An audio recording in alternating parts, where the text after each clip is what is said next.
Golden বুটের দৌড় থেকে কি তাহলেই সত্যি ছিটকে গেলেন মেসি? এমবাপ্পির জোড়া গোলে কপাল পুরল লিওনেল মেসির। ইংল্যান্ডের বিপক্ষে অবিশ্বাস্য এক ম্যাচে জোড়া গোল করে সর্বোচ্চ গোলদাতার তালিকার শীর্ষ স্থানে উঠে এলেন এমবাপ্পি। ইংল্যান্ডের বিপক্ষে 4 গোল রোমাঞ্চক এই ম্যাচে ঠিক কী এমন ঘটেছে যা বিশ্বাস করা যায় না? ম্যাচের খুঁটিনাটি সহ বিস্তারিত থাকছে আজকের রিপোর্টে। বিশ্বকাপের তৃতীয় স্থান নির্ধারণ মহামরণ ম্যাচে আজ ইংল্যান্ডের মুখোমুখি হয়েছে সাবেক চ্যাম্পিয়ন ফ্রান্স। ম্যাচের প্রথমার্ধে একের পর এক আক্রমণ ফ্রান্সের গোলরক্ষককে নিয়ে রীতিমতো ছেলেখেলায় মেতে উঠেছে বুকাওয়ের সাকাওয়ারা। প্রথমার্ধে একের পর এক গোল করে ফরাসিদের জালে জড়িয়ে জয় নিশ্চিত করে অনেকটা দূর এগিয়ে যান ইংল্যান্ড।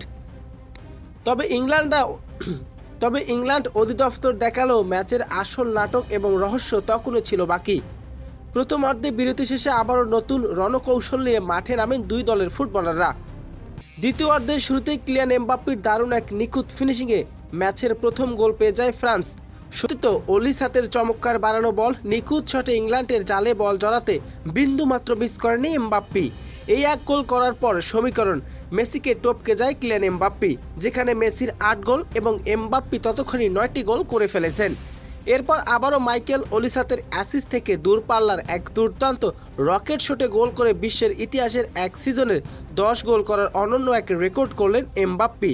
মেসির থেকে 2 গোল বেশি করতে গোল্ডেন বুটের দৌড় থেকে সর্বোচ্চ এগিয়ে যাওয়া এমবাপ্পিকে টপকাতে হলে ফাইনালে স্পেনের বিপক্ষে মেসিকে করতে হবে হ্যাট্রিক, তবেই গোল্ডেন বুট পেতে পারে লিওনেল মেসি।